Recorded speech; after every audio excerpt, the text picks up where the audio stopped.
दोस्तों, मैं पलफाज कहानियाँ सुनाती हूँ। पलफाज एक पहेली में आपका स्वागत है। आज आपको सुनाने जा रही हूँ मेरी लिखी हुई कहानी जो मुझे काफ़ी पसंद है।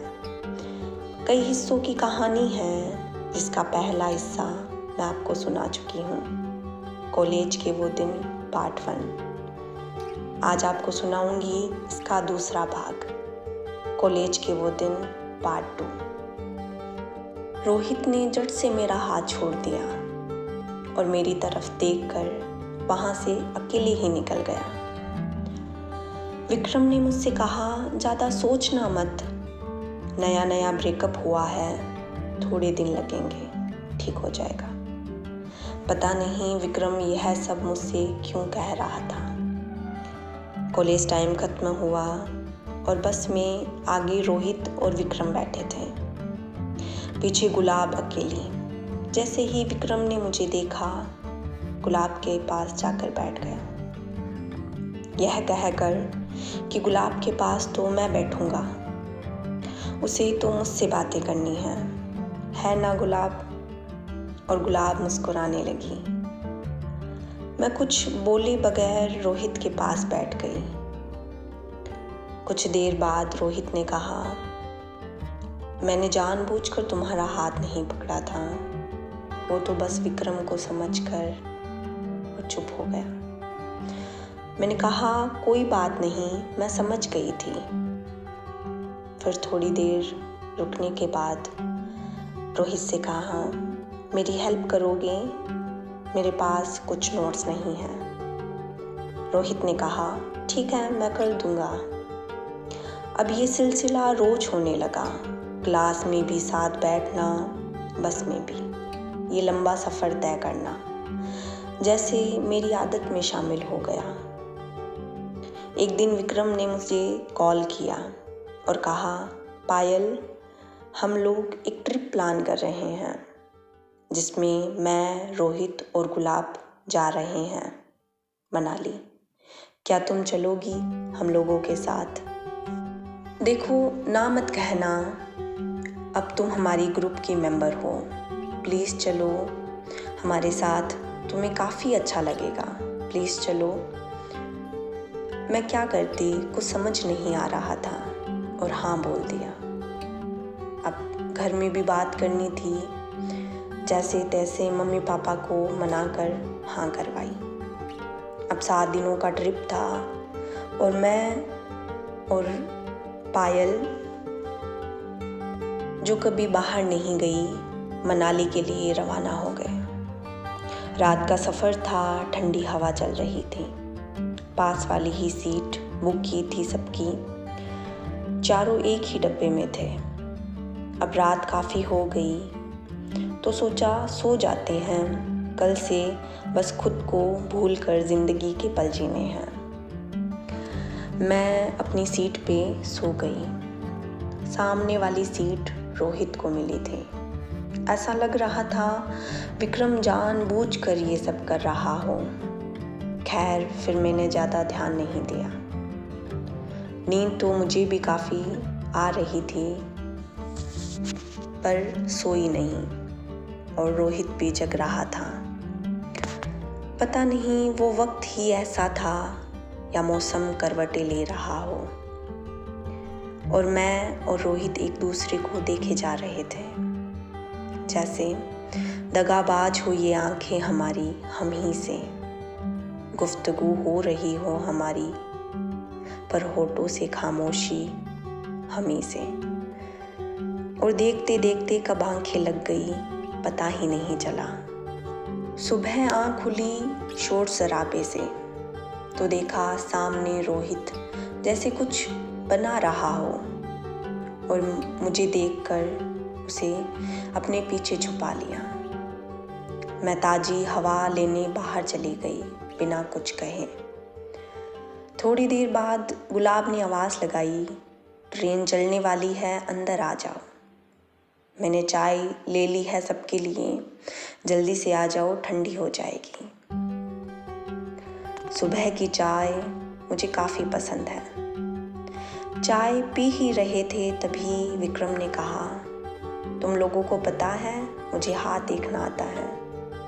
उतने में ही गुलाब ने अपना हाथ आगे कर दिया और कहा, बताओ ज़रा, मेरी लव मैरिज होगी या अरेंज। हम लोग सब हंसने लग गए क्योंकि हम सबको पता था गुलाब विक्रम को काफ़ी पसंद करती है। विक्रम ने कहा, लव और अरेंज दोनों। गुलाब ने कहा, ये कोई बात होती है। हम हंसने लग गए फिर से। अब गुलाब ने कहा, पायल हाथ देना। ऐसा कहकर मेरा हाथ खींच लिया और विक्रम को कहा, पायल के बारे में भी ज़रा बताओ। मैं थोड़ा डर गई थी, मुझे ये सब थोड़ा कम समझ आता है। विक्रम ने मेरा हाथ देखकर कहा, लगता तो नहीं है, क्या ये सच है? अब मुझसे रहा नहीं गया और मैंने पूछ लिया, क्या सच होगा क्या नहीं, अब देखा है तो सही से बताओ। विक्रम ने कहा, तुम्हारी तो लव मैरिज होगी, बेहद प्यार करने वाला लड़का मिलेगा और मिल गया तो मुझे नहीं पता। और विक्रम ने रोहित से कहा, है ना रोहित? और ट्रेन रुक गई। अच्छा रहा ट्रेन रुक गई, वरना इस सवाल का जवाब देना मुश्किल ही था। मनाली आ गया, चारों तरफ हलचल होने लगी और हम लोग अभी अपना सामान लेकर ट्रेन से उतर गए। रूम बुक थे, 2 रूम बुक किए थे, एक में मैं और गुलाब, दूसरे में रोहित और विक्रम। होटल पहुंचने में 2 बज गए। होटल बहुत सुंदर था, पूरा लकड़ी का बना था। वहाँ ठंड काफ़ी रहती है, इसलिए ज़्यादातर घर और होटल्स लकड़ी और पत्थर के बने होते हैं। पहाड़ी इलाका है ना। हम अपने अपने रूम में चले गए और कुछ देर बाद तैयार होकर हम लोगों को नीचे मिलना था। लेकिन मैं विक्रम की बात को दिमाग से निकाल ही नहीं पाई। क्या रोहित मुझे पसंद करता है? लेकिन उसने तो कुछ कहा नहीं और उसका अभी तो ब्रेकअप हुआ है। या मैं ज़्यादा ही सोच रही हूँ? उसे पसंद हो या नहीं, मेरे मन में ऐसा कुछ नहीं है। कहकर खुद को उन सब ख्यालों से बाहर करके मैं तैयार हो गई। गुलाब ने कहा, तुम नीचे चलो।